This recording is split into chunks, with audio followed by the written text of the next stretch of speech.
A poor girl stumbles upon an abandoned car and hears banging coming from the trunk. When she opens it, she discovers a kidnapped millionaire on the brink of death. She helps him and disappears without saying her name, but leaves behind something impossible to ignore. The scar on her face is identical to that of the daughter he believed he had lost forever. The Seattle fog rolled in thick that morning, blanketing Riverdale salvage yard in an eerie, impenetrable mist. 10-year-old Lily Morgan pulled her worn jacket tighter around her small frame, her breath visible in the cold air as she navigated through the maze of discarded vehicles. Scavenging for anything valuable had become routine: copper wiring, aluminum, or even intact car parts that Mr. Jenkins might buy for a few dollars. Enough to help Grandma Martha with groceries this week. Lily's keen eyes scanned the junkyard methodically. She'd developed a sixth sense for finding treasures others overlooked, a necessity, since she and Grandma Martha had been struggling to make ends meet. Her gaze settled on an expensive-looking black sedan, partially hidden behind a stack of crushed cars. It seemed out of place among the rusted heaps.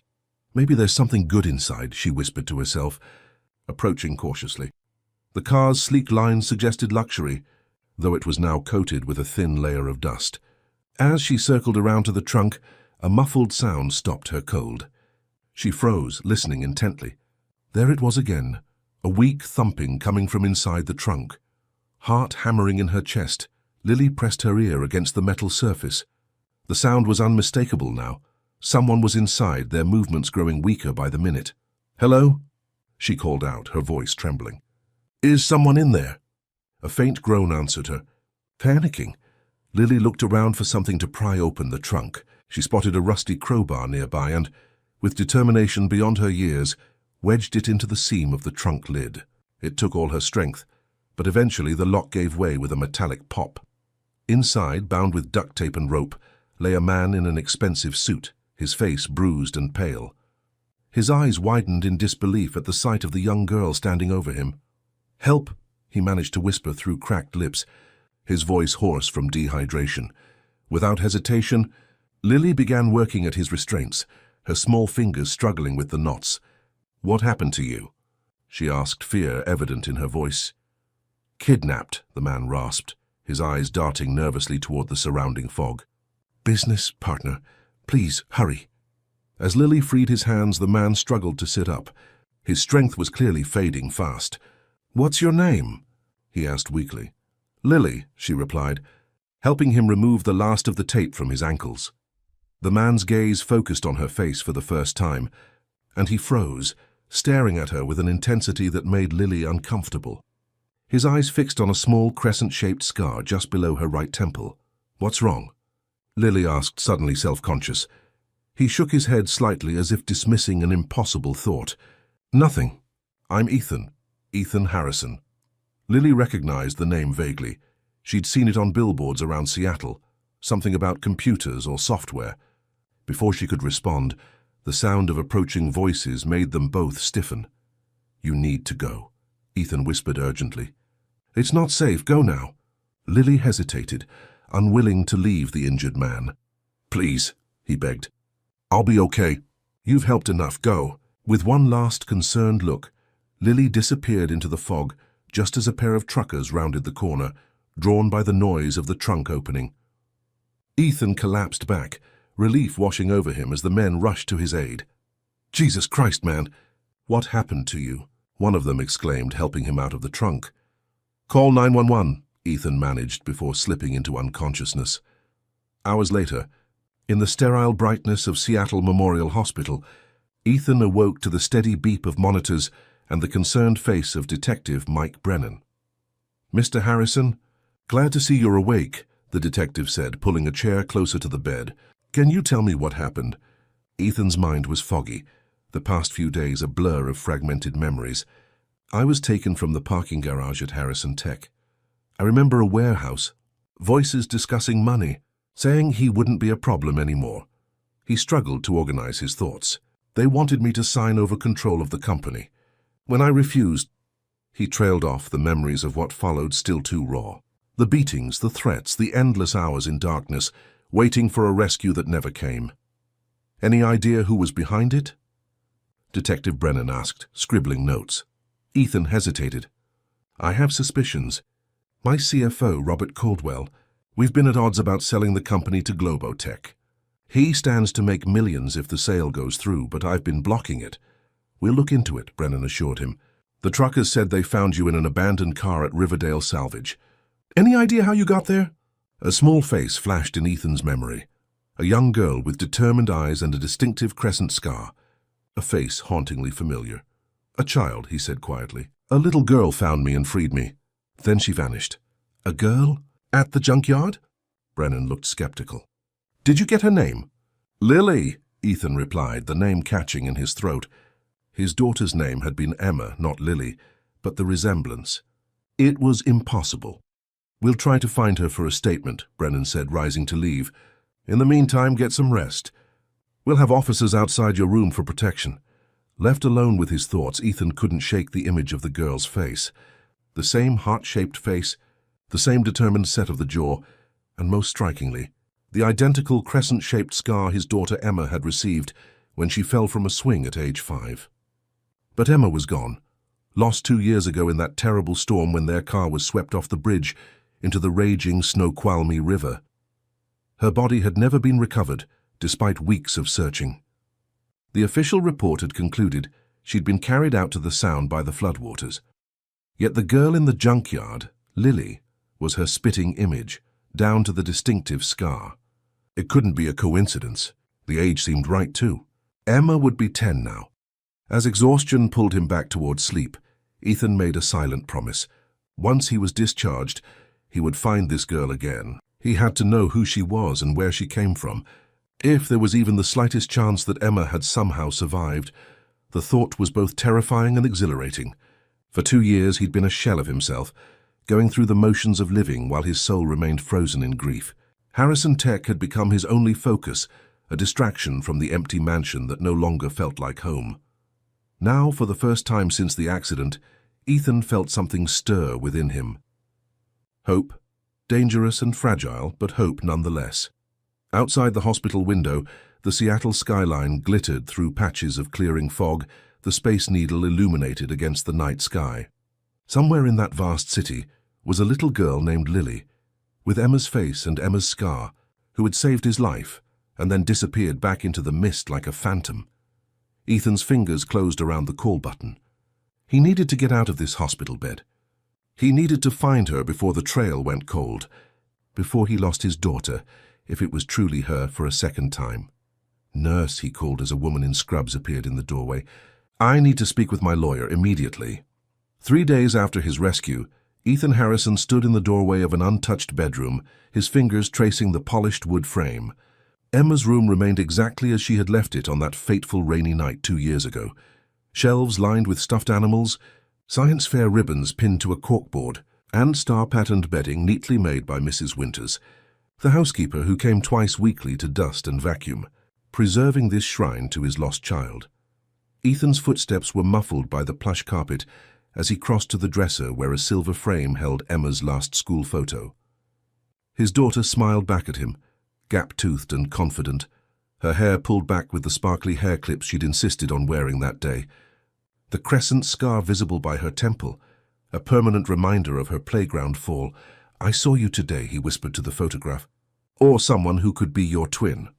Behind him, Martin Chen, his personal attorney and closest friend, waited patiently in the hallway.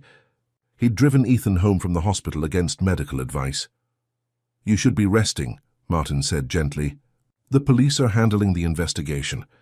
Robert's company access has been suspended, and his accounts are being monitored. Ethan turned away from the photograph. I didn't ask you here to discuss Robert or the company.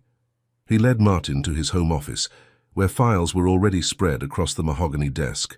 Accident reports, search and rescue documentation, newspaper clippings, the paper trail of a tragedy that had consumed 2 years of his life. What's all this?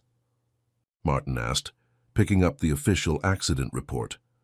Everything from the night Emma disappeared, Ethan replied, pulling out a chair. I need you to look at it with fresh eyes. Martin's expression softened with concern. Ethan, we've been through this. The current was too strong. The divers searched for weeks. The forensic experts concluded that her body was likely carried out to Puget Sound, Ethan finished. I know what they said. But what if they were wrong? What if she somehow survived? Ethan, Martin's voice was gentle but firm, this is about the girl who helped you, isn't it? The one at the junkyard. Ethan pulled out his phone and opened a photo app. This is Emma 2 years ago, he said, showing Martin the school portrait. Then he swiped to a second image, a grainy security camera still from Harrison Tech's facial recognition database, which he'd tasked with finding matches to Emma's features. And this is from a convenience store near Riverdale Salvage Yard, taken 3 days ago. Martin studied the images, his professional composure faltering. The resemblance is striking, he admitted. But Ethan, you know how grief works. We see what we want to see. It's not just the face, Ethan insisted. It's the scar. Identical placement, identical shape. What are the odds of that being a coincidence? Martin sank into a chair, rubbing his temples. Even if, and that's an enormous if, what are you suggesting?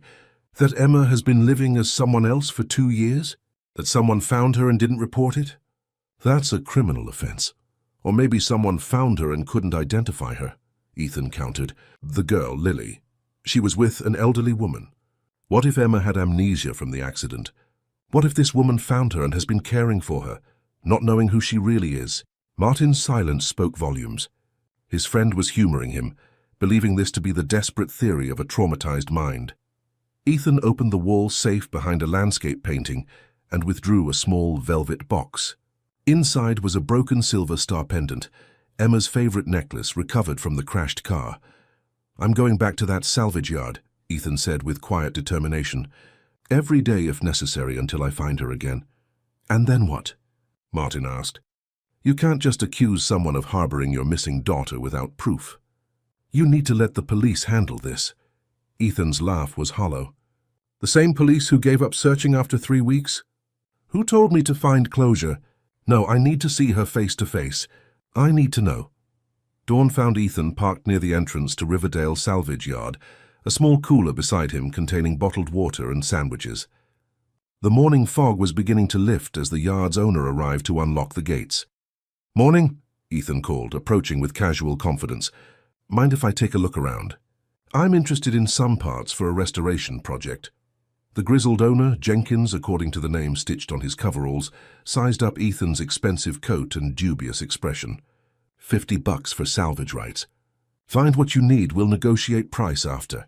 Ethan handed over $100 bill. Keep the change. I might be back a few times this week. Jenkins pocketed the money without comment, gesturing toward the maze of junked vehicles. Ethan waited until the man retreated to his office, before beginning his real search. For 3 hours, he wandered the labyrinthine paths between crushed cars and stacked engine blocks, seeing no sign of Lily. Eventually, he left the food and water near the black sedan where he'd been found, now just an empty shell with its trunk hanging open. A simple note accompanied the provisions. Thank you for saving my life. I'd like to help you too if you'll let me. I'll be back tomorrow. Ethan. He returned the next day. The food was gone, but there was no sign of the girl. He left more supplies and another note. On the 3rd day, he found a small paper crane folded from his previous note, sitting atop the cooler. Progress. By the 5th day, his patience was rewarded. As he approached the now familiar meeting spot, a small figure darted between 2 stacked cars, observing him from a distance. Lily? He called softly. I just want to talk.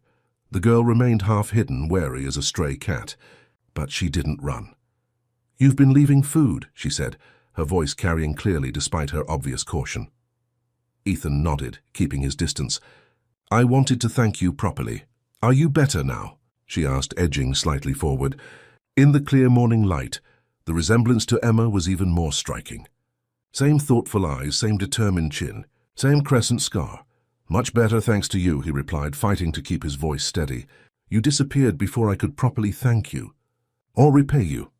Lily shrugged, embarrassment crossing her features. I didn't do it for money. I know, Ethan smiled. That makes it even more special. Most adults would have walked away. You didn't. His trained eye noted the details he'd missed in the fog and darkness of their first meeting. Her clothes were clean but worn. Her shoes at least a size too small with the laces double-knotted to keep them secure. Despite obvious poverty, there was a dignity in how she carried herself. "My grandmother says we shouldn't expect rewards for doing the right thing," Lily said, chin lifting slightly. "Your grandmother sounds like a wise woman," Ethan replied. "I'd like to meet her someday." Wariness returned to Lily's expression. "Why?" "To thank her for raising such a brave girl," he said truthfully, then added, "and maybe to see if there's any way I can help you both, the way you helped me." Lily took another step forward, studying his face. "Are you really Ethan Harrison?" "From the billboards?" He nodded. "Harrison Technologies. That's my company." "Grandma Martha says rich people only help poor people when they want something in return," Lily said bluntly. The observation struck Ethan like a physical blow. It was exactly the kind of forthright statement Emma would have made. "Sometimes that's true," he acknowledged. "But sometimes people just want to do the right thing. Like you did." Their conversation was interrupted by a distant call. "Lily, where are you, child? We need to get going." Lily glanced over her shoulder. "That's Grandma. I have to go. Will you come back tomorrow?" Ethan asked, trying not to sound desperate. "I promise, I just want to talk." Lily hesitated, then nodded quickly. "I come here most mornings to find things to sell. Before school." "I'll be here," Ethan promised. "And Lily, thank you again. You saved my life." She offered a quick smile before disappearing into the maze of junked cars, leaving Ethan standing alone, his heart racing with a mixture of hope and terror. The girl was real. The resemblance was undeniable. And now he had a name, Grandma Martha, and the knowledge that they were struggling enough financially that a 10-year-old child was scavenging in junkyards before school. As he walked back to his car, Ethan pulled out his phone. "Martin, I found her. And it's her, Martin. I'd stake my life on it. I need you to do something for me. I need everything you can find on a woman named Martha, who's raising a granddaughter named Lily, living somewhere near Riverdale Salvage." The Greenwood Market buzzed with weekend shoppers, but Ethan's focus remained fixed on the small figure weaving between produce stands. Following Lily had been Martin's idea, not to frighten her, but to understand more about her life circumstances before making any official moves. Now, watching her carefully inspect bruised apples being sold at discount, Ethan felt a twist of emotion that was part hope, part guilt. Lily wore a backpack that seemed too heavy for her narrow shoulders as she selected the least damaged fruit, counting coins from a small cloth purse. Her careful deliberation over each purchase spoke volumes about her financial situation. When she finished shopping and headed toward the exit, Ethan made his move, timing his approach to appear coincidental. "Lily?" he called, feigning surprise. "I thought that was you." The girl turned, recognition flickering across her face. "Mr. Harrison?" she said, clutching her small bag of groceries closer. "Please call me Ethan," he smiled. "I didn't expect to see you here." Lily shifted uncomfortably. "I was just getting some things for Grandma Martha." Ethan gestured to the cafe section of the market. "I was about to have lunch." "Would you like to join me?" "My treat, of course." Wariness crossed her features, but hunger won out. "I should call my grandmother first. She worries." "Of course," Ethan nodded, impressed by her caution. He watched as Lily used the market's courtesy phone, explaining in careful tones that she'd met the man from the junkyard and he'd offered to buy her lunch. After some back and forth, she nodded. "Okay, Grandma, I will. 2 hours, promise." "Everything all right?" Ethan asked when she returned. "She says it's okay, but I need to be home by 3, Lily replied, her eyes still evaluating him with a wisdom beyond her years. Over sandwiches and milkshakes, Ethan kept the conversation light, asking about school and her interests. Lily gradually relaxed, revealing a bright intelligence that made his heart ache with recognition. She loved science just like Emma had. Her favorite subject was astronomy, just like Emma's had been. "The stars make me feel peaceful," Lily explained, stirring her milkshake thoughtfully. "Like no matter what problems we have down here, they just keep shining." "My daughter felt exactly the same way," Ethan said softly. Lily looked up sharply. "You have a daughter?" Ethan hesitated, then reached for his wallet. "I had a daughter, Emma. She would be about your age now." He slid a photo across the table, the same school portrait from Emma's bedroom. Lily studied the picture, her expression unreadable. "What happened to her?" There was an accident, Ethan replied, carefully avoiding terms that might frighten her. 2 years ago, during that big storm, our car went off a bridge. I survived, but Emma was never found. I'm sorry, Lily said, pushing the photo back toward him. That must be really hard. It is, Ethan agreed, noticing how she'd avoided looking too closely at the image. But recently I've had reason to hope that miracles might be possible. Lily fidgeted with her straw wrapper. Why are you telling me this? Because when I first saw you in that junkyard, I thought I was seeing a ghost, Ethan admitted. You look remarkably like Emma. You even have the same scar. Lily's hand unconsciously touched the crescent mark near her temple. Lots of people have scars. Of course, Ethan nodded, backing off slightly. It was just startling. He changed the subject, asking about her grandmother. Lily's expression brightened as she described Martha Wilson, 72 years old, former elementary school teacher, who'd been raising Lily since as long as I can remember. The inconsistency wasn't lost on Ethan, but he didn't press. Where do you and your grandmother live? He asked casually. Lily's guard instantly returned. Near the bridge, she said vaguely. We have to move around sometimes. That must be difficult, Ethan said, keeping his tone neutral. Lily shrugged with practiced nonchalance. Grandma says home is where we're together, not a place. The sentiment struck Ethan deeply. It was something he'd lost sight of after Emma disappeared. The understanding that a house, no matter how grand, wasn't a home without loved ones. Your grandmother sounds like a remarkable woman, he said sincerely. I'd very much like to meet her. Lily studied him for a long moment, as if making a difficult decision. Maybe you can, she finally said. She needs help with her medicine sometimes, but she's too proud to ask. Would she accept help from me, do you think? Ethan asked. Lily twisted her paper napkin. Maybe if you didn't make it feel like charity. Grandma has a lot of dignity. I understand that completely, Ethan assured her. Perhaps I could offer a fair exchange. There must be something I could do that would allow her to maintain her pride. By the time they finished lunch, Lily had agreed to introduce him to Martha that afternoon. As they walked toward the Fremont Bridge, Ethan's lawyer instilled caution warred with his desperate hope. What if this was all coincidence? What if Martha was indeed Lily's biological grandmother? What if his certainty was nothing more than the delusion of a grieving father? The encampment under the bridge consisted of a patchwork of tents and makeshift shelters, evidence of Seattle's growing housing crisis. Lily led him directly to a small blue tent set slightly apart from the others, remarkably neat, despite its humble nature. Grandma, Lily called. I brought him. The man I told you about. Martha Wilson emerged from the tent, and Ethan's first impression was of dignity personified. Despite her circumstances, the elderly woman stood straight-backed, her white hair neatly pinned, wearing clean though mended clothes. Her sharp eyes assessed Ethan with undisguised suspicion. Mr. Harrison, she said, extending a weathered hand, Lily tells me you've been leaving food for her at the salvage yard. I'm not sure whether to thank you or scold you for encouraging her to speak with strangers. Ethan shook her hand, noting the strength in her grip. I understand your caution, Mrs. Wilson. I'd feel the same in your position, but I owe Lily my life, and I'd like to repay that debt if you'll allow me.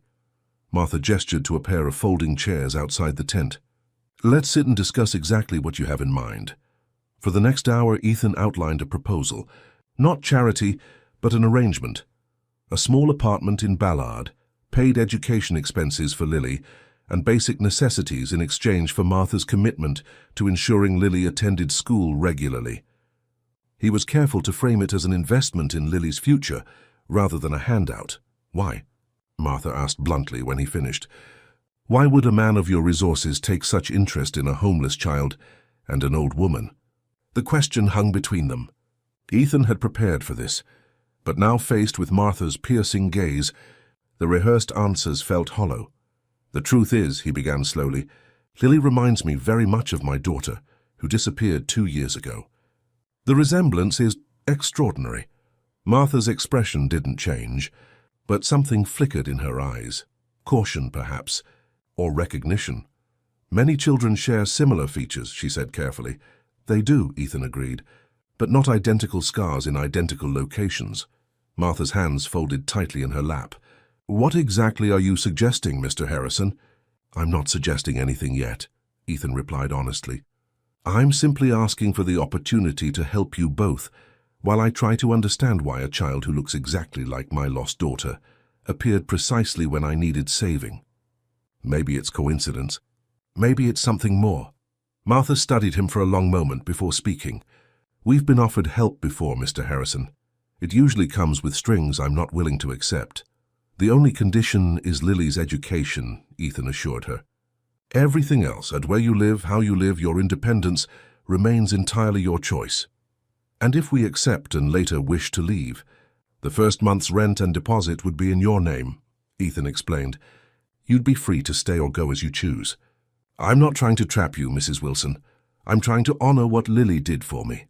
Martha glanced at her granddaughter, who had been silently following the conversation with intense focus. "What do you think, child? You're the one who found this man. Do you trust him?" Lily considered the question seriously. "He seems different from other rich people. He listens when I talk like you do. And he looks sad even when he's smiling." The simple observation caught Ethan off guard. It was exactly the kind of perceptive comment Emma would have made. Martha nodded slowly.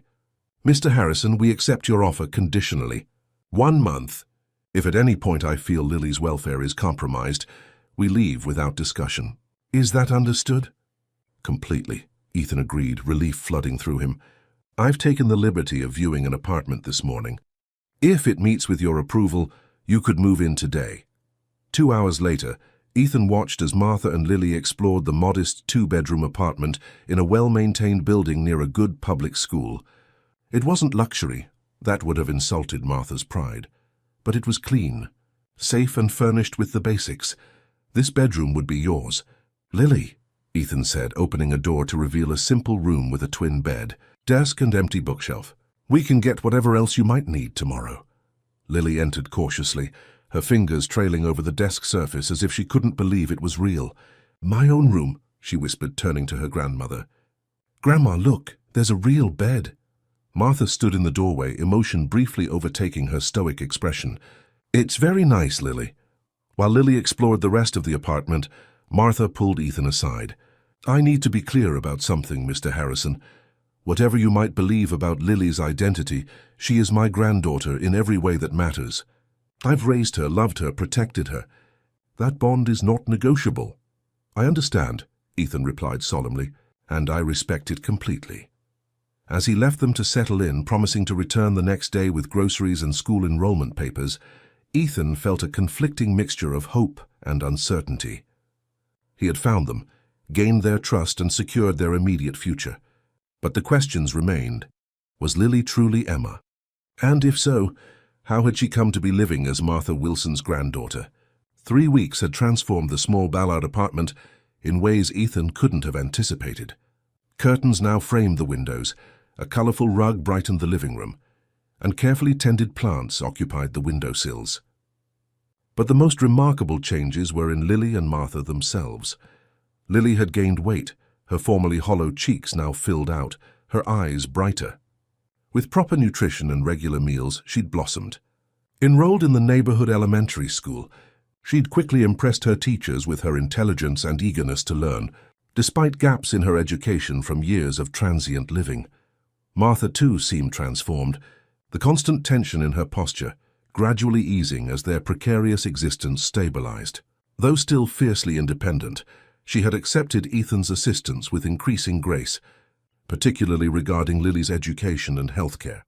Today, Ethan arrived at their apartment with a backpack full of books on astronomy, Lily's passionate interest, and a bag of pastries from the French bakery down the street. Martha answered his knock, wearing an apron over her neatly pressed clothes. "Good morning, Mr. Harrison," she greeted him, stepping aside to let him enter. Over the weeks, their relationship had evolved into a tentative mutual respect, though Martha maintained a careful formality that Ethan hadn't yet breached. "Mrs. Wilson," he nodded, handing her the bakery bag. "Croissants from Café Besalou. I thought they might make a nice breakfast treat." "How thoughtful," Martha said, accepting the offering. "Lily will be thrilled. She's just finishing her science project."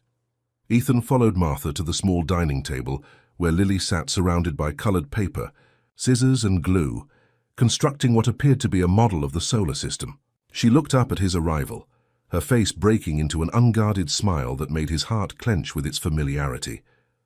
"Ethan, look what I'm making for the science fair," she exclaimed, holding up a partially completed model. "Mrs. Parker says I might win a ribbon if I get all the planetary distances to scale." "It's looking fantastic," Ethan said, setting the backpack on an empty chair. "And I brought something that might help. Some books on astronomy I thought you might enjoy." Lily's eyes widened as she pulled out the volumes, particularly a large atlas of the night sky with detailed constellation maps. "These are amazing," she breathed, running her fingers over the glossy pages. "Thank you." Martha watched their interaction with a complex expression, part gratitude, part wariness. "Lily, why don't you wash up while I set the table for breakfast? You can show Ethan your project afterward." While Lily was out of the room, Martha turned to Ethan. "You're being very generous with her," she observed. "The tutoring, the books, the doctor's appointments. I worry about what happens when your curiosity is satisfied." Ethan met her gaze directly. "This isn't about curiosity, Mrs. Wilson. Regardless of who Lily is or isn't, she deserves every opportunity to thrive. That won't change." Martha nodded slowly, seemingly satisfied with his answer. "She's having those dreams again," she said quietly. "About water filling a car, screaming for someone to help her."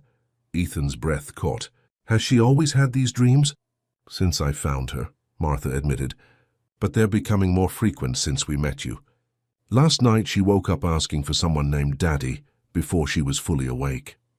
Before Ethan could respond, Lily returned, and Martha smoothly changed the subject, serving breakfast while asking about the science project. Ethan participated in the conversation mechanically, his mind racing with implications of what Martha had revealed. After breakfast, his phone buzzed with a text from Detective Brennan. "Need to speak with you. New developments in your case. Office at 2 p.m. "I'm afraid I need to cut our visit short," Ethan apologized. "Work matter that can't wait. But I'll be back for dinner as planned, if that's still all right." Martha nodded. "We'll expect you at 6. Lily's been looking forward to showing you her first math test results." Outside in his car, Ethan called Martin. "I need you to meet me at the police station. Brennan has new information about the kidnapping." Hours later, Ethan sat across from Detective Brennan in an austere interview room, Martin beside him as both attorney and friend. Brennan pushed a folder across the table. "We found the warehouse where you were held," Brennan began without preamble. "Industrial area south of Georgetown. Crime scene team found traces of blood that match yours, and fibers from the clothes you were wearing when you were found." Ethan opened the folder to see photographs of a grimy concrete floor, walls with peeling paint, and a metal chair with restraints still attached. Fragmented memories surfaced. The smell of motor oil, voices arguing in an adjoining room, the sound of rain on a metal roof. "Any suspects?" Martin asked. Brennan's expression tightened.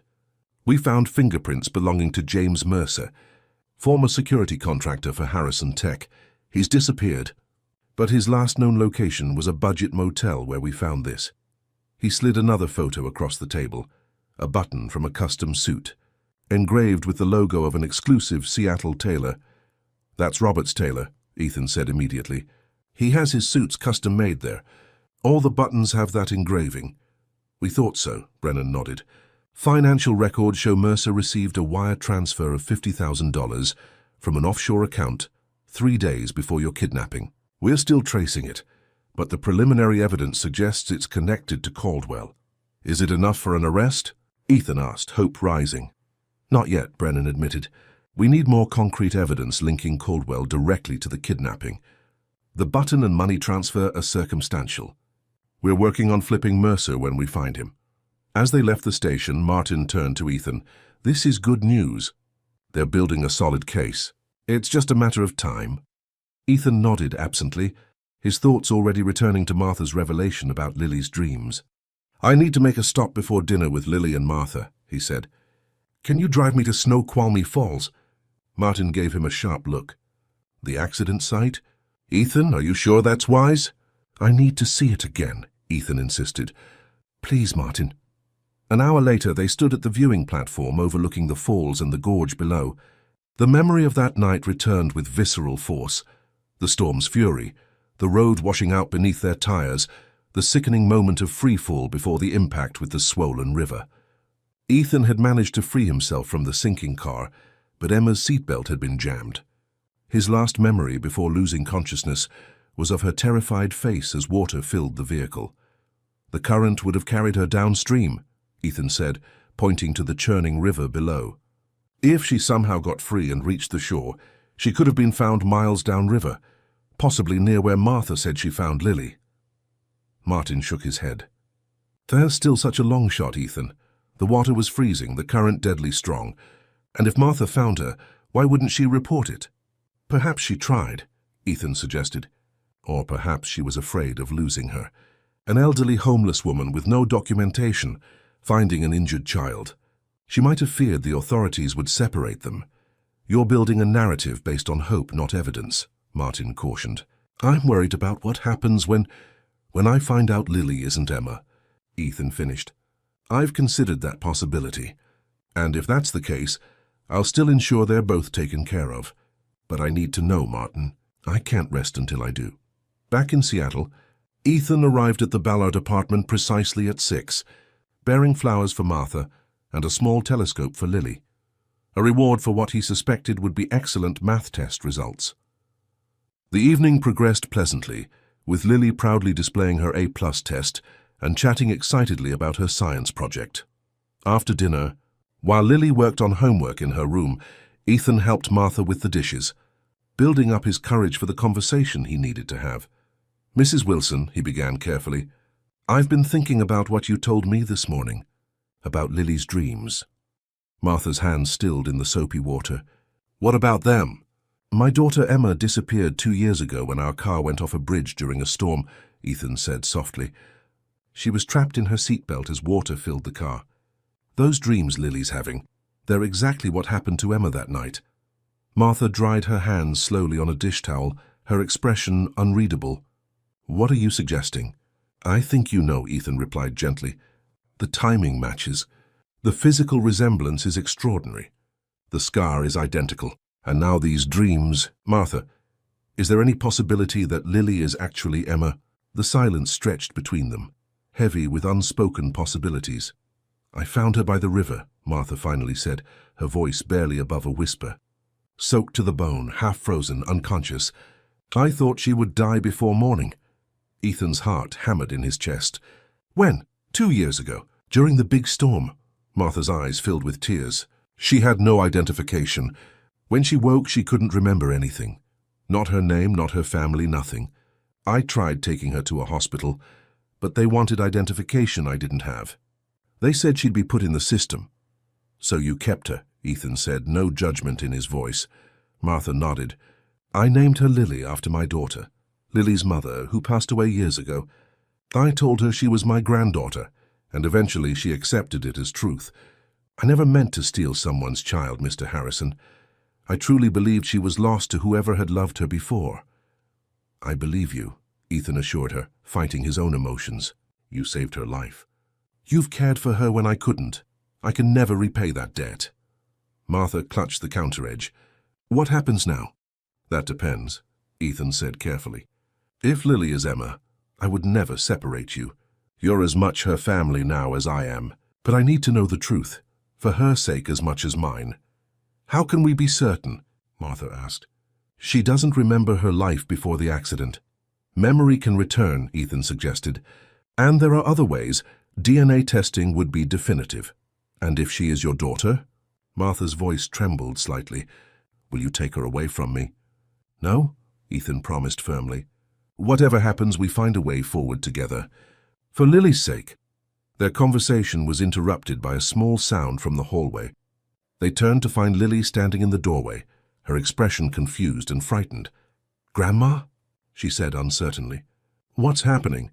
Why are you crying? Martha quickly wiped her eyes. Nothing to worry about, dear. Ethan and I were just having an important grown-up talk.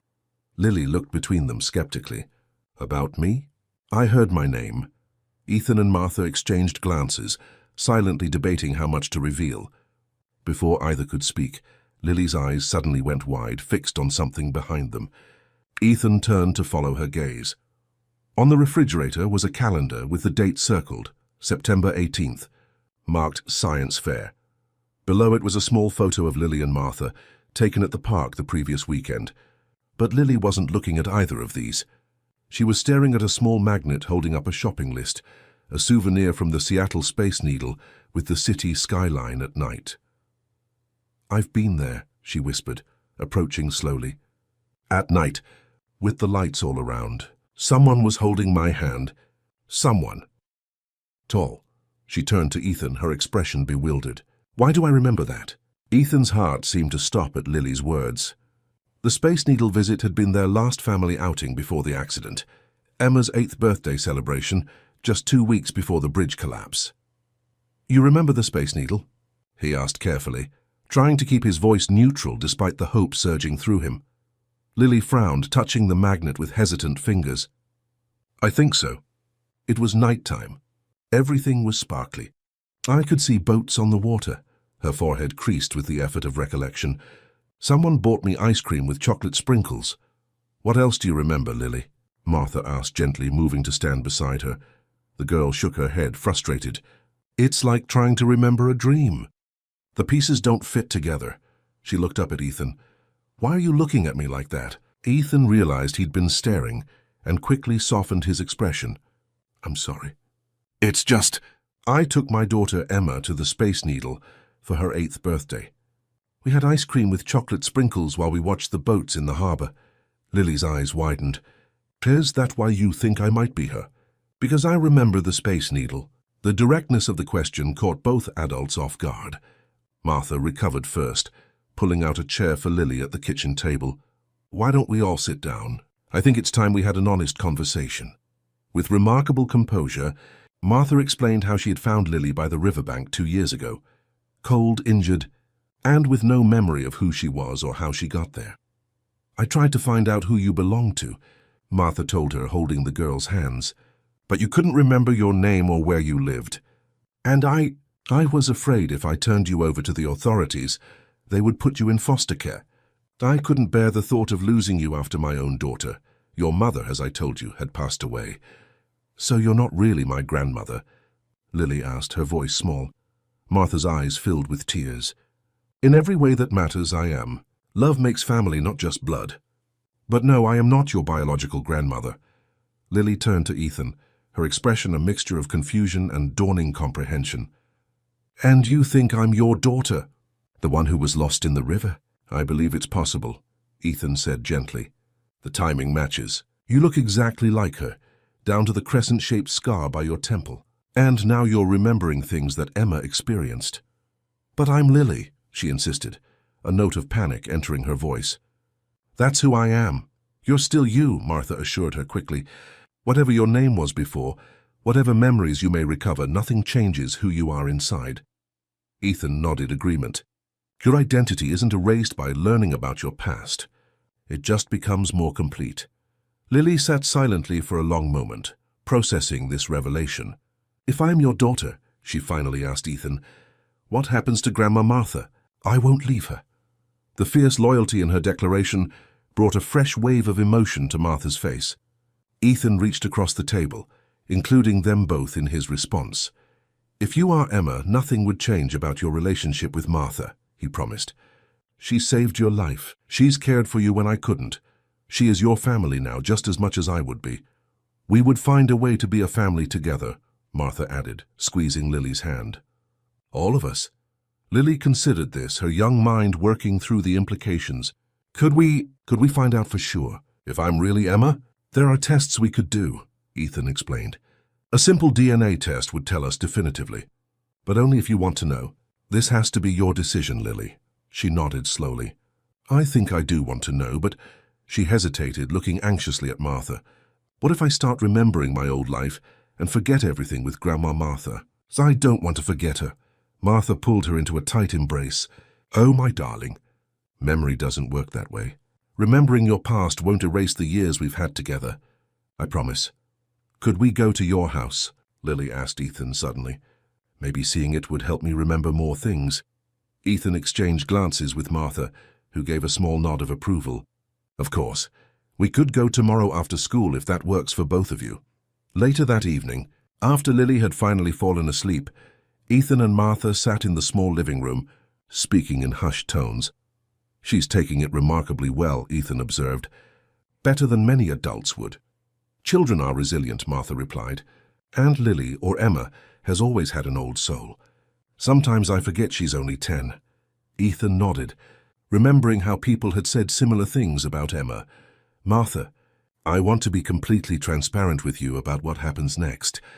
Legally speaking," Martha tensed visibly, "are you planning to take legal action against me?" "Absolutely not," Ethan assured her quickly. "You saved her life. Everything you've done has been in her best interest. What I meant was, if the DNA test confirms she's Emma, we'll need to legally resurrect her. She's currently listed as presumed deceased. There will be paperwork, possibly court appearances. I want you to know that throughout that process, I'll ensure your relationship with her is legally protected." Martha's shoulders relaxed slightly. "I appreciate that. I've lived in fear for 2 years that someone would take her away from me." She hesitated, then added, "I did try to find her family, you know. In those first few weeks, I checked missing children reports at the library computers. But there were so many, and without knowing her real name or where she came from.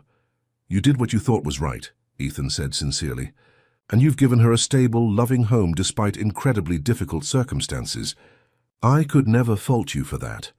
The next afternoon, Ethan's sleek Tesla pulled up the long driveway to the sprawling contemporary home overlooking Lake Washington. Through the rearview mirror, he watched Lily's eyes widen as the house came into view. Glass and cedar nestled among towering evergreens, with the lake shimmering beyond. "You live here?" she breathed, pressing her face to the window. "It's just a house," Ethan said, suddenly self-conscious about the property's obvious luxury. "A bit too big for one person, honestly." Martha said nothing, but her expression as they entered the soaring foyer spoke volumes about the vast disparity between Ethan's world and the one she and Lily had inhabited beneath the Fremont Bridge. Mrs. Winters, the housekeeper, greeted them warmly, clearly having been briefed by Ethan beforehand. She showed no surprise at the guests, instead offering refreshments with practiced hospitality. "Would you like a tour?" Ethan asked, addressing Lily but including Martha with his glance. Lily nodded, her expression a mixture of curiosity and apprehension.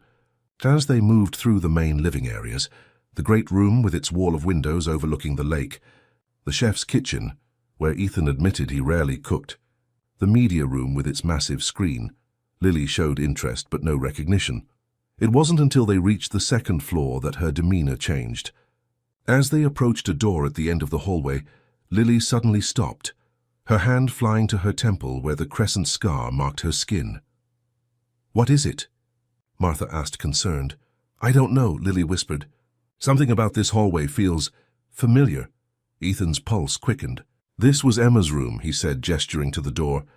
"Would you like to see it?" Lily nodded, and Ethan pushed the door open to reveal the bedroom preserved exactly as Emma had left it. Sky-blue walls adorned with glow-in-the-dark stars, bookshelves filled with astronomy books and science kits, a telescope by the window pointing toward the lake. Lily entered slowly, her eyes sweeping across the room as if searching for something. Martha and Ethan remained in the doorway, watching as she moved to the bookshelf and ran her fingers along the spines of the books. She paused at a worn copy of The Little Prince, pulling it from the shelf and opening it to the title page.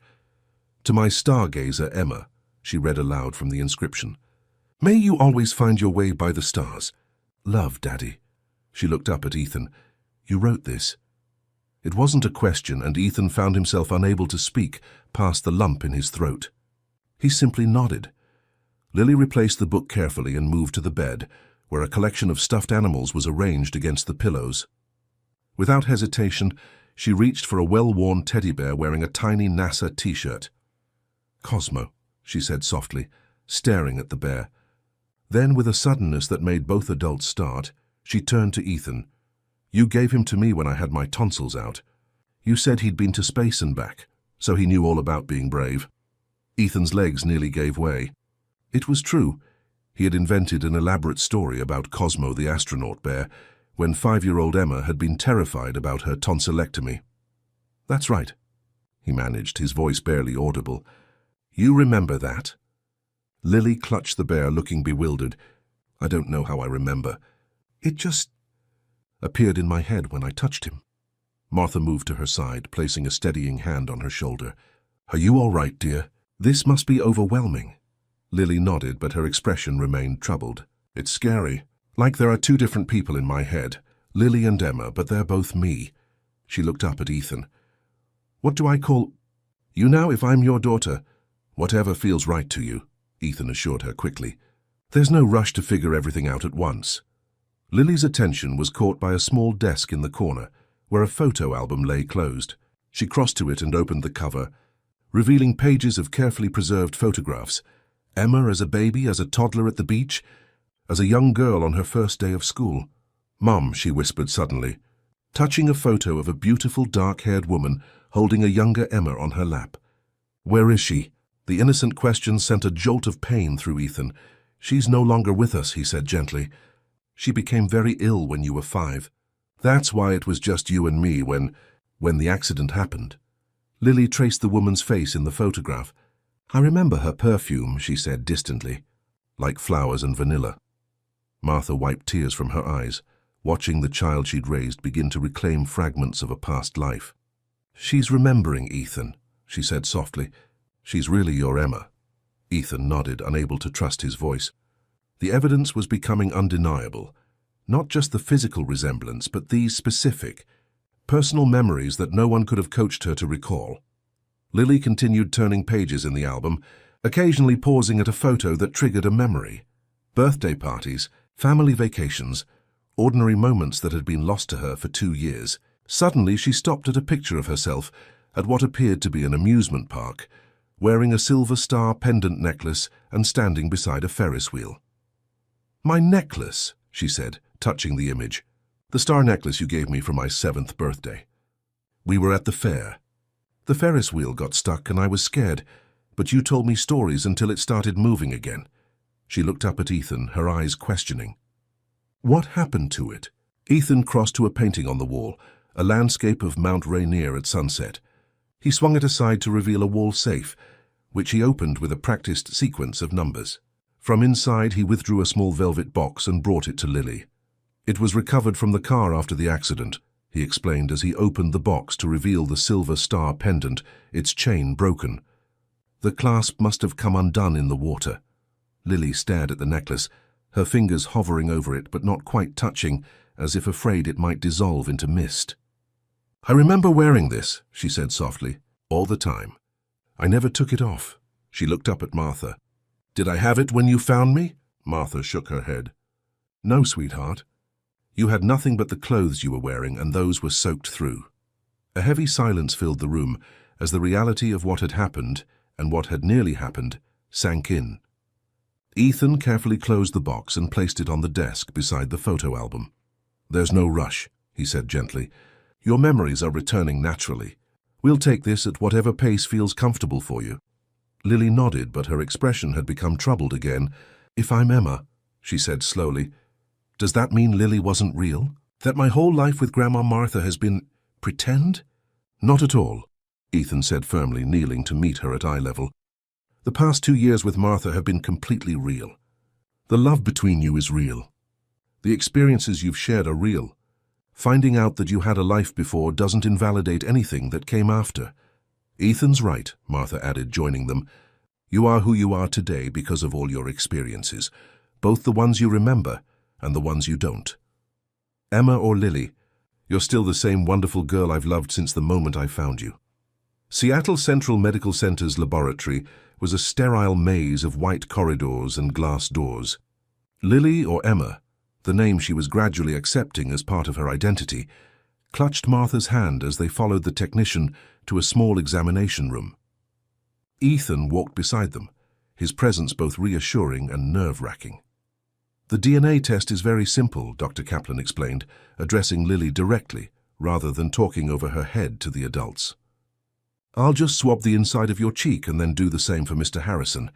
It doesn't hurt at all." Lily nodded bravely, though her grip on Martha's hand tightened. "And this will tell us for sure if I'm really Emma?" "Yes," the doctor confirmed. The results will be conclusive. We should have them within 48 hours. As they left the hospital, Lily grew quiet, staring out the car window as Seattle's familiar landscape passed by. Martha noticed her withdrawal first. "Are you all right, sweetheart? You've been very brave today." Lily shrugged, still looking out the window. "What if the test says I'm not Emma? What happens then?" The question hung in the air, addressing a possibility none of them had fully discussed. Ethan met Martha's eyes briefly in the rearview mirror before responding. "If you're not Emma," he said carefully, "then nothing changes about our arrangement. You and Martha would still have the apartment, your school enrollment, everything we've set up. My commitment to helping you both isn't conditional on you being my daughter. But you wouldn't want to spend time with us anymore," Lily said with a child's blunt perception. "You'd be sad and you'd go away." Ethan pulled the car over, turning to face her directly. "Lily, listen to me. Yes, I would be disappointed. I won't pretend otherwise. But in these past weeks, I've come to care about you and Martha, regardless of whether you're biologically connected to me. You saved my life. You brought light back into my world when it had gone dark. That doesn't change no matter what the test results say." Lily studied his face, seeming to measure the truthfulness of his words. Finally, she nodded, apparently satisfied. "Okay, but I think I am Emma. I keep remembering more things about the house and about you." Back at the Ballard apartment, Martha prepared lunch while Ethan received an unexpected call from Detective Brennan. "We've got him," Brennan said without preamble. Mercer rolled on Caldwell. "Gave us everything. The planning, execution, even recordings of their conversations discussing the kidnapping. Caldwell was arrested an hour ago at the Harrison Tech offices." Ethan absorbed this news with surprising calmness. "What happens now?" "He's being processed. Arraignment tomorrow morning. With Mercer's testimony and evidence, we're looking at multiple felony charges. Conspiracy, kidnapping, attempted murder. He's facing 20 years minimum." "Thank you, Detective," Ethan said sincerely, "for everything." After ending the call, he shared the news with Martha, deliberately keeping his voice low so Lily wouldn't overhear from her bedroom. "That's wonderful news," Martha said, relief evident in her voice. "You must feel safer knowing he's behind bars." "I do," Ethan admitted. "Though strangely, it feels almost secondary now." He glanced toward Lily's room. "Finding her, whether she's Emma or not, has put things in perspective. The company, the money, even bringing Robert to justice. None of it matters compared to this." Martha smiled, a knowing expression on her lined face. "That's parenthood for you. Nothing else ever quite measures up to the importance of your child." That evening, Martin arrived at the apartment with a thick folder of legal documents. While Lily worked on homework in her room, the three adults gathered at the dining table to discuss next steps. "Assuming the DNA test confirms what we all now believe," Martin began, "we'll need to petition the court to legally resurrect Emma Harrison. It's a complex process, but I've prepared the groundwork." He slid several documents toward Ethan. "What does that mean for Martha?" Ethan asked, the question that had been foremost in his mind. Martin turned to Martha with professional courtesy.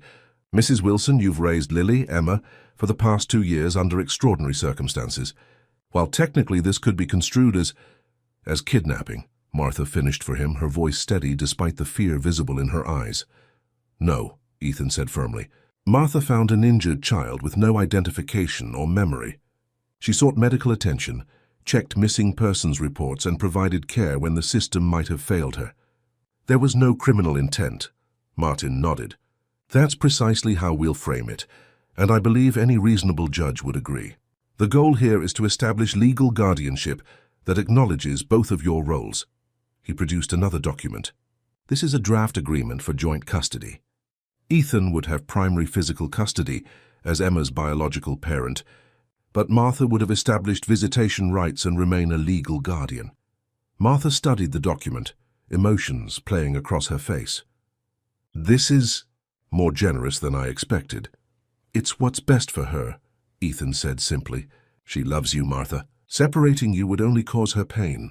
Besides," he added with a slight smile, "my house is certainly big enough for both of you if you'd consider moving in." "The commute from Ballard to Emma's school is becoming challenging." Martha looked up sharply.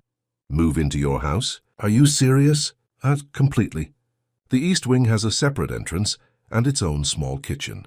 You'd have privacy and independence, but be close enough that Emma wouldn't have to choose between homes. Before Martha could respond, Ethan's phone rang. Detective Brennan again. "Harrison," he answered, listening intently to the detective's urgent tone. His expression darkened. "When? Are you certain?" "Yes, I understand." "We'll be careful." He ended the call, his face grave. Robert made bail. His company attorneys pulled strings with a sympathetic judge. "He's out with orders to surrender his passport and wear an ankle monitor. But he's still a threat," Martin said, reading Ethan's expression. "Brennan thinks so. He's arranging police protection, but it won't be in place until morning." Ethan glanced toward Lily's room. "I don't want to frighten her, but we should be cautious." Martha rose immediately. "I'll get her things packed. We should stay at your house tonight. It has security systems, I assume?" Ethan nodded, grateful for her practical response. "State of the art. I'll call Mrs. Winters to prepare rooms for you both." Within an hour, they had explained to Lily, in carefully chosen words that emphasized caution without causing panic, that they would be staying at Ethan's house for a few days. The girl accepted this with surprising equanimity. Excited at the prospect of spending more time in the room she was increasingly remembering as her own. As they drove through the darkening Seattle streets, Ethan's thoughts turned to Robert Caldwell. They had been friends once before money and power corrupted their relationship. The betrayal still stung, but oddly Ethan found it difficult to summon the rage he'd felt immediately after the kidnapping. His perspective had shifted so dramatically since finding Lily. At the house, Mrs. Winters had prepared guest quarters for Martha and turned down the bed in Emma's room for Lily. After settling in, they gathered in the kitchen where the housekeeper had left a simple dinner warming in the oven. Midway through the meal, the security system chimed, indicating the front gate had been activated. Ethan tensed, checking his phone to see the security camera feed. Relief washed through him at the sight of Detective Brennan's unmarked police car. "It's the detective," he assured Martha and Lily, rising to disable the alarm. "He probably wants to update us on the security arrangements." Brennan entered looking harried, nodding greetings to Martha and Lily before pulling Ethan aside. "Caldwell's ankle monitor went dark 20 minutes ago," he said without preamble. He cut it off. "We have units searching, but I wanted to warn you personally." Ethan glanced toward the kitchen where Lily sat finishing her dinner, oblivious to the potential danger. "Should we leave? Go somewhere he wouldn't think to look?" Brennan shook his head. "This place is a fortress compared to most locations. I've got 2 officers stationed at your gate, and another patrol car circling the perimeter. Just stay inside, keep the security system armed, and call immediately if you notice anything suspicious." After Brennan left, Ethan joined Martha in helping Lily prepare for bed. The girl seemed to intuitively understand the gravity of the situation, despite their careful wording. And she was subdued as Martha helped her into pajamas that had been stored in the dresser for 2 years. "Will you play the piano?" Lily asked Ethan suddenly as he was about to leave the room. "I remembered something today. You used to play a special song when I couldn't sleep." Ethan paused in the doorway, emotion tightening his throat. "You remember that?" Lily nodded, climbing into the bed that had waited so long for her return. "It was quiet and slow, and you made it just for me. You called it Emma's Starlight." Martha watched from beside the bed as Ethan struggled to compose himself. "I haven't played in 2 years," he admitted. "Not since—" "Please?" Lily asked, her eyes wide and hopeful. Unable to refuse, Ethan led them to the living room where a grand piano sat near the wall of windows overlooking the lake. Moonlight streamed through the glass, illuminating the instrument that had been silent since the night Emma disappeared. Hesitantly, he lifted the cover and sat on the bench, his fingers hovering over the keys. For a moment, he feared he'd forgotten how to play, that this piece of himself had been lost along with his daughter. Then slowly his hands found the familiar pattern, and the gentle melody of the lullaby he'd composed for Emma's 5th birthday filled the room. Lily closed her eyes, a peaceful expression settling over her features as the music washed over her. Martha watched them both, tears trailing silently down her weathered cheeks. When the last notes faded, Lily opened her eyes. "I remember now," she said softly. "You played that every night before bed. And then you'd say, 'Sweet dreams, my little stargazer.'" Ethan nodded, unable to speak. It had been their nightly ritual, one he'd never shared with anyone outside the family. Later, After Lily had fallen asleep in her childhood bed, Ethan and Martha sat in the kitchen, both too wired to sleep, despite the emotional exhaustion of the day. "She's remembering more and more," Martha observed, cradling a cup of tea. "Soon she'll have all of Emma's memories back. Does that worry you?" Ethan asked gently. Martha considered the question. "Less than I thought it would," she admitted. Seeing her face light up with recognition, it's like watching her become more whole. I can't begrudge her that, even if it means she remembers a life that didn't include me. "It will always include you now," Ethan assured her. "You're as much a part of her story as I am." Their conversation was interrupted by the harsh sound of the security alarm. Ethan jumped to his feet, checking his phone to see which zone had been breached. The lakeside perimeter sensor was flashing red. "Stay here," he instructed Martha, already moving toward the alarm panel to investigate. "I'll check the cameras." Before he could reach the security system, the power went out, plunging the house into darkness. Emergency lights activated moments later, casting an eerie glow through the hallways. He cut the power, Ethan realized aloud. The backup generator should kick in soon, but the security system will be on emergency mode only. Martha stood, her expression resolute rather than frightened. "I'll get Lily, we should stay together." As she hurried toward Emma's bedroom, Ethan pulled out his phone to call Brennan, only to find no signal. The landline was equally dead when he checked. "Cell jammer," he muttered, a cold certainty settling over him. Robert had planned this carefully, using his technical knowledge of Harrison Tech's security systems against his former partner. Martha returned with a sleepy Lily, who clutched Cosmo the bear tightly against her chest. "The security officers at the gate?" Martha asked. Ethan shook his head. "I can't reach them. We need to assume they've been neutralized somehow. We should—" The sound of breaking glass from the solarium interrupted him. Someone was inside the house. Without hesitation, Ethan ushered Martha and Lily toward his home office, the one room with reinforced walls and a door that could be secured with a mechanical lock rather than an electronic one. "In here," he whispered, pushing them inside. "Lock the door behind me. Don't open it for anyone but me or the police." "Where are you going?" Martha demanded, clutching Lily protectively. "To stop Robert before he reaches this part of the house," Ethan replied grimly. "Lock the door, Martha. Keep her safe." As the heavy door closed behind him, Ethan moved silently through the darkened hallways of his home. He had no weapon, but he had the advantage of knowing every inch of the house. Robert, despite having visited many times, would be less familiar with the layout, especially in darkness.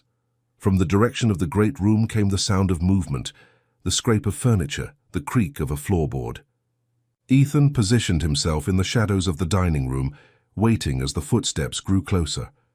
"I know you're here, Ethan," Robert's voice called, unnaturally calm. "You've made quite a mess of everything, you know.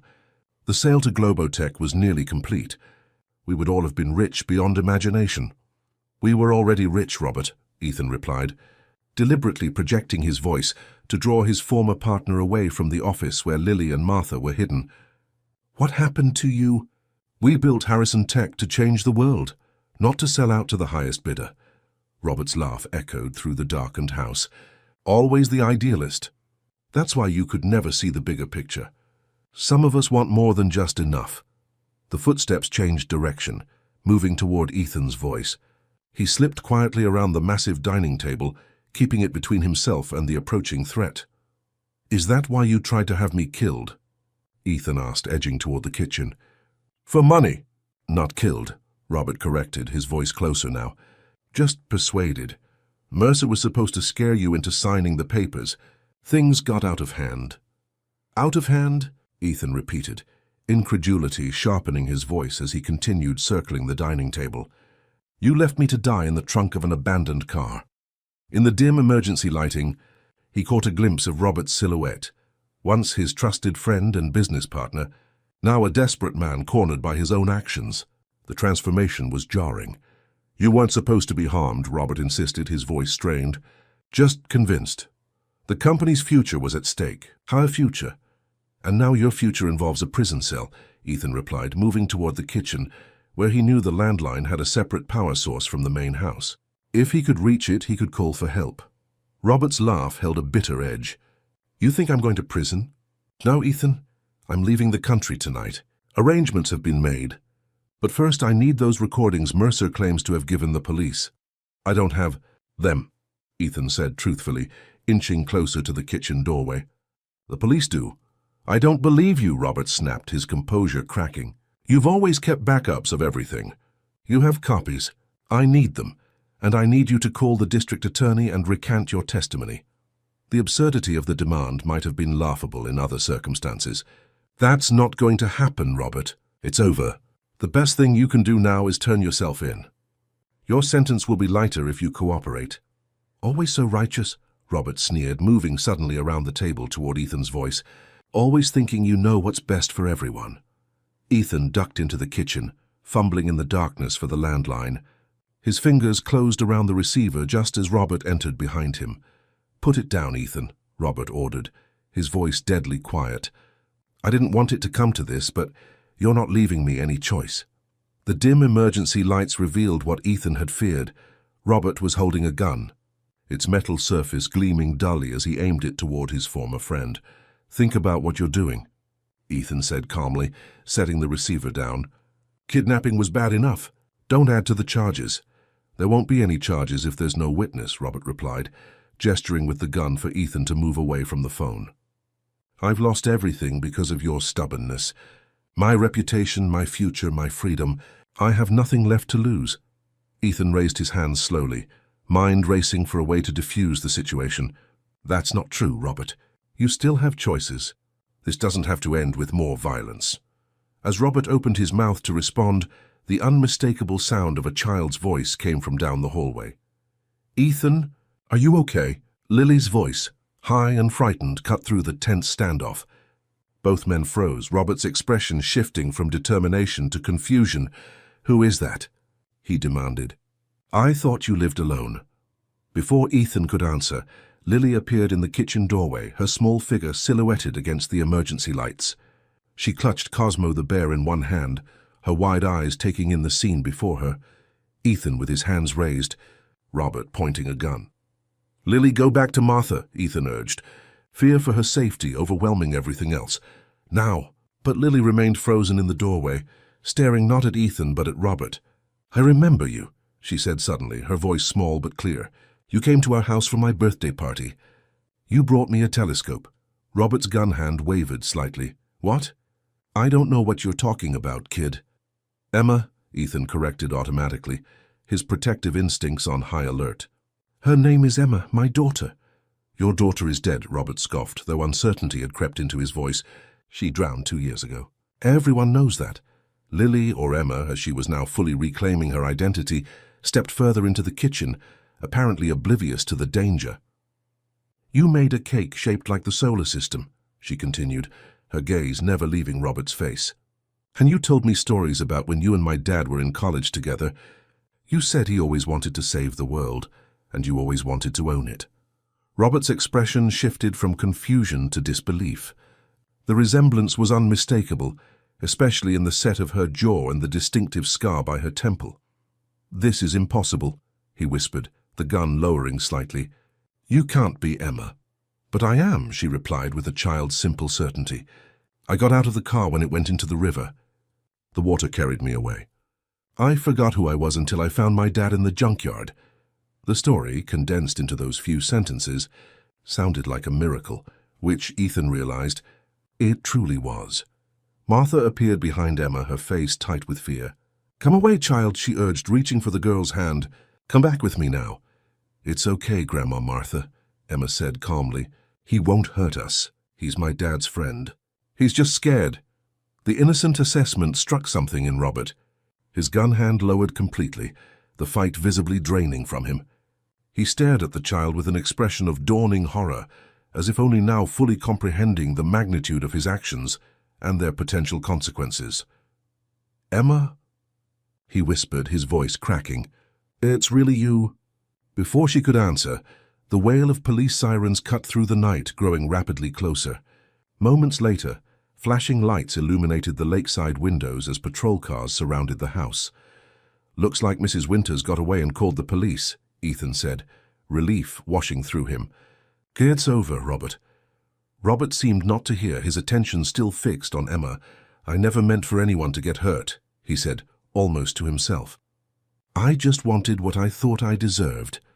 "And now you'll face the consequences," Ethan replied, not unkindly. "Put the gun down before the police come in. Don't make this worse than it already is." For a tense moment, it seemed Robert might resist. Then, with a defeated gesture, he placed the gun on the kitchen island and sank into a chair, his head in his hands. Minutes later, the house was swarming with police officers. Detective Brennan personally secured Robert in handcuffs, while uniformed officers checked the rest of the property. "Are you all right?" Brennan asked, his concerned gaze sweeping over Ethan, Martha, and the child who had been Lily, and was now reclaiming her identity as Emma. "We're okay," Ethan assured him, keeping a protective arm around Emma's shoulders. "Better than okay, actually." He looked down at his daughter with wonder that hadn't diminished in the slightest. "We're whole again." As Robert was led away, he paused before Ethan. "I truly am sorry," he said quietly. "For everything." Ethan nodded but offered no absolution. Some betrayals went too deep for easy forgiveness. Instead, he turned his attention back to Emma and Martha, the family that had been forged through loss and found again through what could only be described as fate. 2 weeks later, they gathered in the chambers of Judge Eleanor Simmons, a compassionate woman with 3 decades of family court experience. The DNA results had confirmed what their hearts already knew. Lily was indeed Emma Harrison, returned from a watery grave by what the judge called an extraordinary confluence of circumstances and human resilience. The legal proceedings to resurrect Emma had been expedited, thanks to Martin's connections and the compelling nature of their case. Martha's role in Emma's survival had been recognized not as kidnapping, but as an act of humanitarian rescue. And now they were finalizing the custody arrangement that would legally bind their unusual family together. "This is one of the most remarkable cases I've encountered in my career," Judge Simmons said, signing the final document with a flourish. "Emma Harrison is legally restored to life, with joint custody granted to her biological father, Ethan Harrison, and her legal guardian, Martha Wilson. Emma, dressed in a blue dress that matched her eyes, sat between Ethan and Martha, her small hand holding onto each of them. The past month had seen dramatic changes in her life, yet she had adapted with the resilience unique to children. More memories returned daily, some joyful, some painful, all part of reclaiming her complete identity. "Does this mean Grandma Martha is really my grandmother now?" she asked as they left the courthouse. "In every way that matters," Ethan assured her. "Legally, emotionally, permanently." Martha, who had moved into the east wing of the lake house as Ethan had suggested, smiled tearfully. "Family is more than blood, sweetheart. It's about love and commitment." The transformation of Ethan's house into a home had been remarkable. Martha's touch had softened the contemporary architecture with warmth and lived-in comfort. Emma's room, once a shrine to the past, was now a vibrant space for a living, growing child, though Cosmo the astronaut bear still held pride of place on her bed. More profound was the transformation within Ethan himself. The driven, solitary businessman had been replaced by a father whose priorities had realigned completely. He had stepped back from day-to-day operations at Harrison Tech, appointing a new executive team to run the company, while he focused on what he now understood to be his most important job, being Emma's father. Robert Caldwell had pleaded guilty to all charges, accepting a 15-year sentence rather than facing trial. Ethan had visited him once in prison, not to offer forgiveness, but to achieve closure on a chapter of his life that had ended. The conversation had been brief and somber, both men acknowledging that the friendship they had once shared was beyond repair. As spring bloomed across Seattle, Ethan finalized his most ambitious project yet, the Emma Harrison Foundation, dedicated to supporting children in foster care and providing resources for families in crisis. Martha had agreed to serve as its director, bringing her experience as both a former teacher and someone who had cared for a child outside the system. "You have a gift for helping vulnerable children," Ethan told her, as they reviewed plans for the Foundation's first community center. "You saved Emma when the system might have failed her. Think of how many others you can help now with proper resources behind you." One evening in early May, After Emma had gone to bed, Ethan found Martha sitting on the lakeside terrace, gazing at the stars beginning to appear in the twilight sky. "She asked me something interesting today," Martha said as he joined her. She wanted to know if she could call herself Emma Lily Harrison Wilson. "She said she wants to keep both her names and both her families." Ethan smiled, touched by his daughter's wisdom. "What did you tell her?"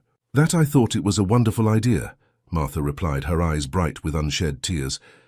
"That names are important, because they tell our stories, and her story is remarkable enough to need two names. And two parents," Ethan added gently. Martha nodded, accepting the compliment for what it was, recognition of her vital role in Emma's life, both past and present. The next weekend brought another milestone, Emma's 11th birthday, her first celebration with her complete family. The lakeside yard was decorated with twinkling lights and astronomy-themed decorations, a nod to her enduring love of stars. As friends from her new school arrived, Emma proudly introduced Martha to everyone as my grandmother who saved my life, and Ethan as my dad who never stopped looking for me. The simple descriptions brought tears to the eyes of the adults who understood the extraordinary journey behind those words. Late in the evening, after the guests had departed, Emma asked to visit the dock that extended into Lake Washington. Ethan and Martha accompanied her, watching as she gazed thoughtfully at the water that reflected the stars above. "I'm not afraid of the water anymore," she announced suddenly. "I remember everything now. The car going into the river, my seatbelt getting stuck, the water coming in. I was so scared, but then the window broke and I got pulled out by the current." Ethan and Martha exchanged concerned glances, hearing this complete recollection for the first time. "It was cold and dark, and I couldn't see anything," Emma continued matter-of-factly, "but I kept swimming up toward the light, the way you taught me, Dad, and then the river carried me so far, but Grandma Martha found me." She turned to look at them both, her expression serene despite the traumatic memories. "It's like the universe made a perfect circle to bring us all together." From her pocket, she withdrew the silver star necklace, now repaired with a new chain. "Can I wear it again?" she asked her father. Wordlessly, Ethan fastened the necklace around her neck, the star pendant catching the moonlight as it settled against her chest. "Welcome home, my little stargazer," he whispered, his voice thick with emotion. Martha placed her weathered hand on Emma's shoulder, completing their circle. "Happy birthday, dear one. Your light never dimmed, even when we couldn't see it." In the months that followed, their unconventional family settled into rhythms that felt as natural as if they'd always been together. Martha's wisdom complemented Ethan's enthusiasm, creating a balanced foundation for Emma's continuing growth. The Emma Harrison Foundation opened its first family resource center in the fall, providing support to dozens of families in crisis. Martha thrived in her new role, her first-hand experience informing policies that prioritized keeping families together whenever possible. Ethan returned to music, playing the piano regularly again. Emma's Starlight remained a special favorite, but he composed new pieces as well, including Martha's Wisdom, a gentle, resilient melody that honored the woman who had become an unexpected but cherished part of their family. On the anniversary of Emma's rescue from the junkyard, they returned to Riverdale Salvage Yard together. Mr. Jenkins, surprised by their visit, bashfully accepted their donation to renovate the small office where he spent his days. "This place will always be special to us," Ethan explained. "It's where our family began to find each other again." As they prepared to leave, Emma paused near the spot where she had once found a stranger locked in a car trunk, a stranger who turned out to be the father she had forgotten. "Do you ever think about how many things had to happen exactly right for us to find each other?" she asked thoughtfully.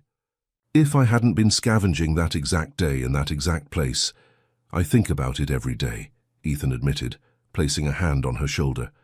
"Some might call it coincidence," Martha added, "but I prefer to think of it as something more meaningful, a reminder that even in our darkest moments, hope persists."